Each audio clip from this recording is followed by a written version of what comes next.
Good morning vlog. Welcome back to another video. As you can see, I just woke up, but that means that we are going to do like a day in the life with me. I have a couple things book related that I want to do and talk about, but I also just have things to do. And I figured like y'all can come with me and we can talk and we can kiki and we can chill. So it's currently 8:57 a.m. I'm gonna get up, walk Pua, shower, get ready, and I can come back and kind of fill you in. But I plan on finishing a book today, talking about it, kind of giving like a light review, and then I'm excited to talk about Keely's new book. Shout out Miss Keely Laurie. Her book, What About Eliza? If that's wrong, I'm gonna feel really fucked up. But anyways, I downloaded it on my Kindle and I'm gonna finish my first book and then kind of introduce her book, talk about it, start reading it. I can give you a little vlog of me reading, do some check-ins to kind of talk about it. But yeah, I'll see you when Pua's walked and I look ready. So happy Saturday!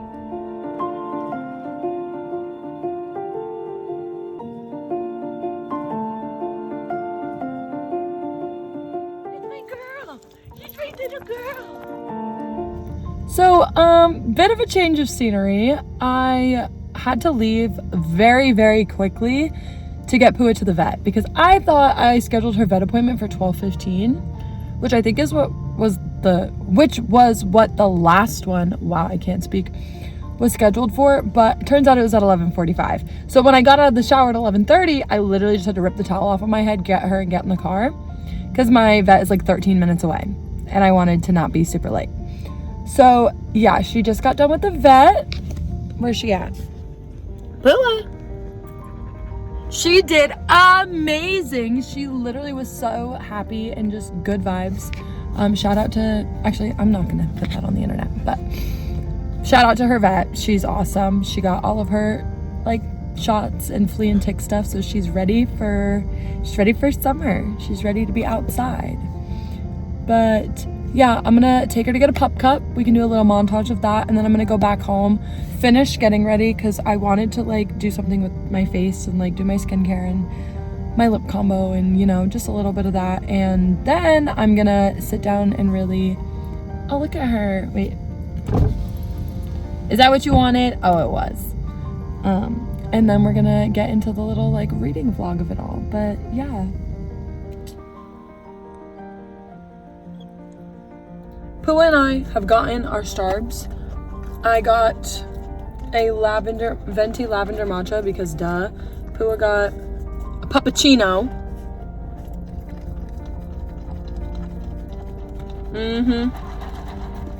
Twin.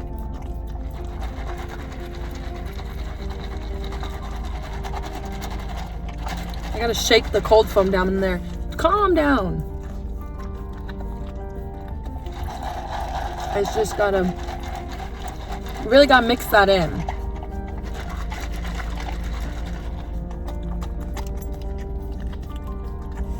They gave you a bigger pup cup than normal. Normally she gets the little plastic like clear ones and they're smaller, so you're getting spoiled. And she got all her shots, so I guess she deserves to be a little bit spoiled. Hell yeah. Okay, back home, pup cup put down, matcha drank, lip liner on, moisturizer on, but I got this new shade of this e.l.f. lip gloss and I'm obsessed with it and I wanted to share it with you. It's the Candied Cranberry. They finally put it out in store at Walmart. Hold on, it's not coming out, but one, it smells really good. Oh, there it goes. It's like this like reddy color. Ah, she's gorgeous. Hold on. Why is she actually like frozen though? Come out.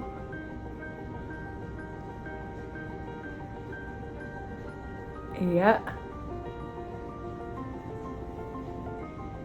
Ah, A little more right here.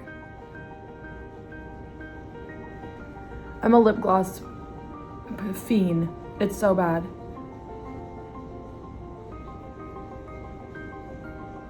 Okay, now that you've watched me do that for 30 seconds straight, like, oh my God, she eats.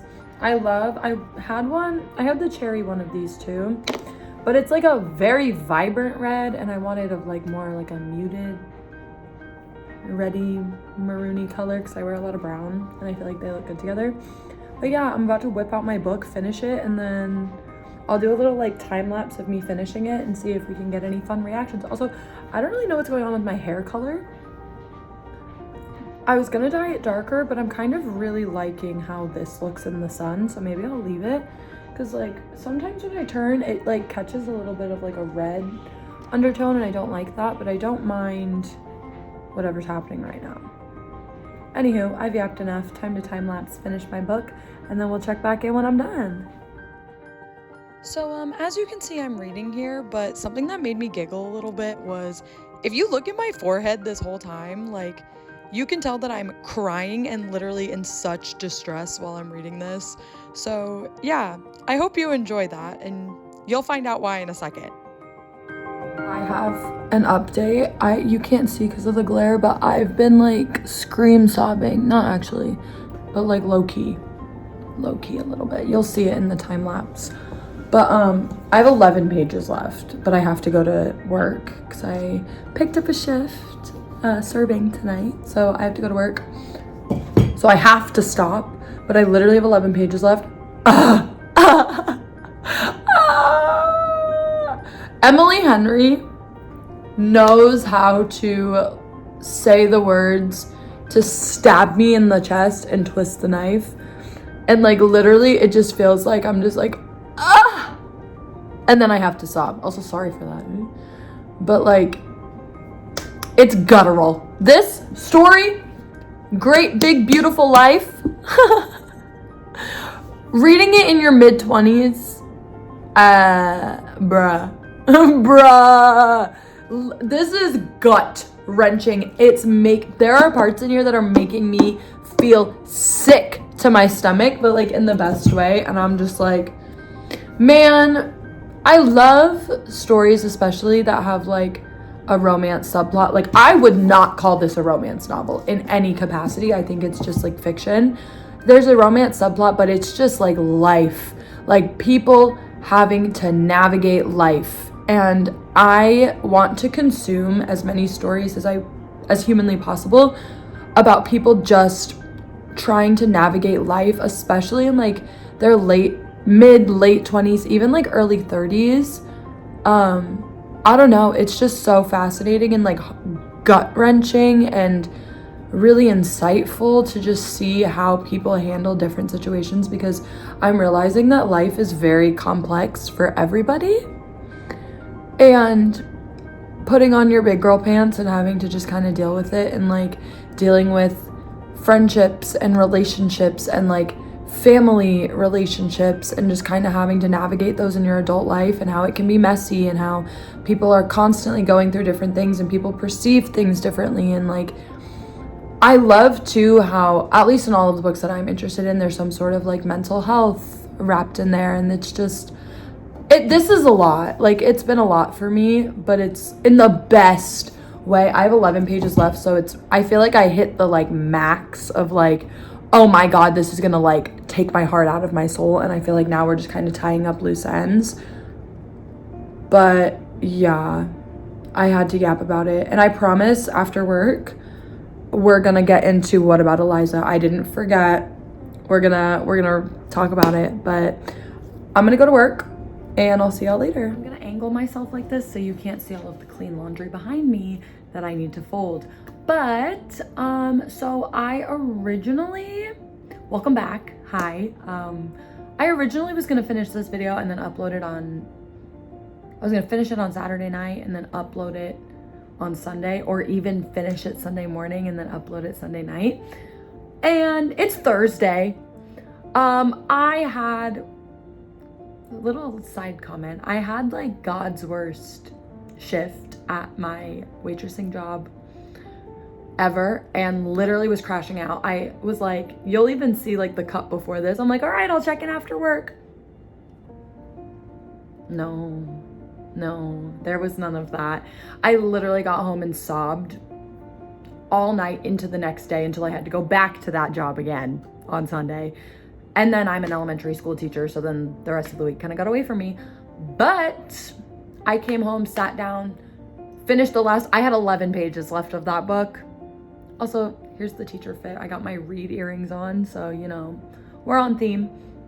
But yeah, I literally sat down, finished the book, and then debriefed in my reading journal. So I'll kind of hold it up. I'm really proud of her. This is all of like my favorite paragraphs and quotes, and it ran onto the back. But I will be, you know, obviously going through this. Emily Henry, 5 stars. 5 stars, duh. Like, duh. It was so good. It was so good. And it kind of wrecked me a little bit. Like, I had to sit down and debrief the entire book. Like, here are all of my immediate thoughts and then all of my favorite quotes. And it'll make sense once I read them because they're just so... I feel like Emily Henry's books really always meet me where I'm at in life. At least the ones that, like, hit me really hard. Like, I remember when I read Happy Place, and I just felt like she was speaking directly to me, and that's kind of how I feel with this book. And I've read them 2.5, almost 3 years apart. So the other ones I'm just Book Lovers really spoke to me too. But the others were just for fun. But like, I don't know, sometimes she writes one and I'm like, oh my God. So I'm gonna cut here and then, I don't know, regroup. Taking a second to regroup. I've moved my laundry. I've got my oven going so I can put my dinner in. So we've regrouped a little bit, but I was just talking about how I just finished Great Big Beautiful Life. I would like to get into the debrief. So I'm gonna hold this up like this. And I also wanna film this before it gets dark outside. So right here, Great Big Beautiful Life. I tried to do something cool where I like wrote it in caps and pen inside. I think it looks cool. We're gonna roll with that. And then I have my star rating, 5 stars. And then here's where it says immediate thoughts. So I said, this was like right after I put it down, immediate thoughts. I said, this book was so perfectly titled, Great Big Beautiful Life. Like, yeah, for reals. Genuinely, I think everyone should read this book because everyone can learn something valuable about navigating life just in general. And then I just said, so beautiful. I agree. I think being able to sit too for a couple days with like the parts that were like really hitting me hard. I don't know. There's 2 different storylines going on, and there's obviously like the younger couple. Well, not really couple yet. I don't know. It's confusing. They're 2 journalists who are trying to write this memoir of this famous woman who, it's giving like Evelyn Hugo vibes, kind of like the tabloids just always had a lot to say about her and it was never really the truth. And now she's like in her late 80s and she's trying to come out with this book, and there's like a whole like familial plot twist that I'm not gonna spoil, but that had me just shook.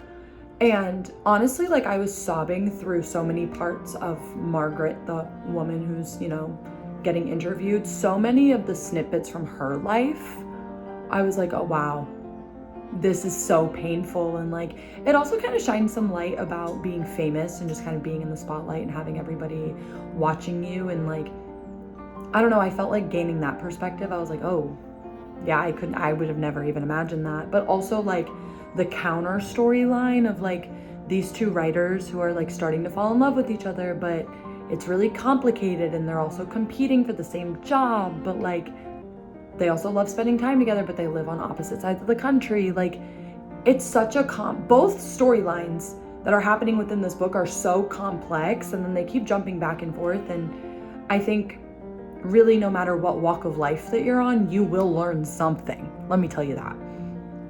So that was kind of just my overall immediate thoughts. And now for my favorite quotes, which these are actually gut-wrenching, but they were, honestly, I went back and I only wrote down the quotes that I like pulled out my phone and took a picture of, because I'm like, if I'm taking a picture of this page in this book, obviously this is speaking to me. So the first one is all of these are also towards like the end of the book. So yeah, I'm gonna put a spoiler alert because I feel like I'm not thinking about people who haven't read the book and I'm just yapping. So yeah. But basically Hayden, the guy, says to Alice, the girl, also me and Alice are like this for real.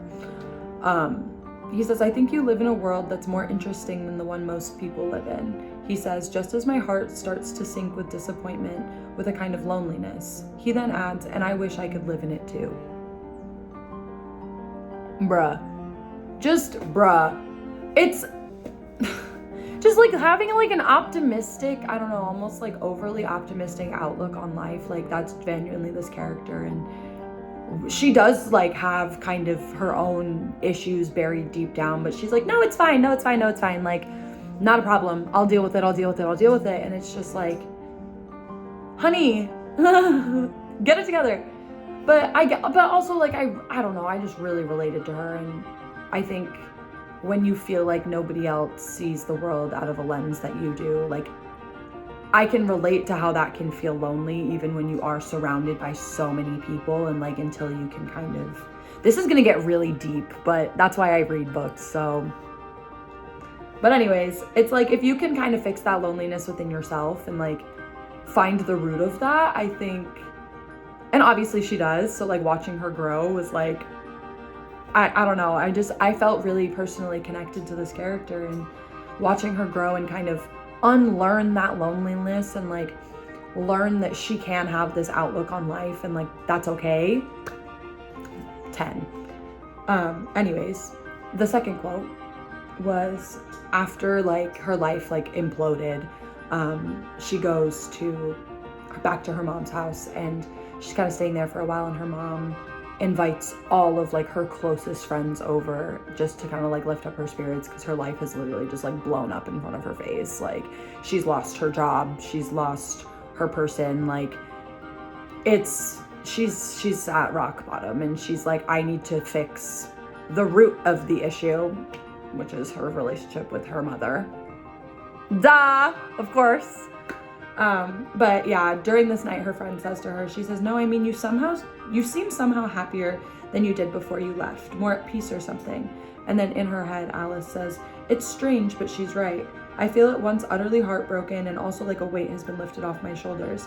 I miss Hayden, I love him, but after sending that letter, I've done what I can.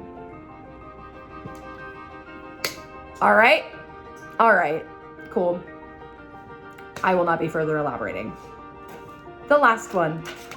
And the last one was, I'm gonna have to like literally skip the next.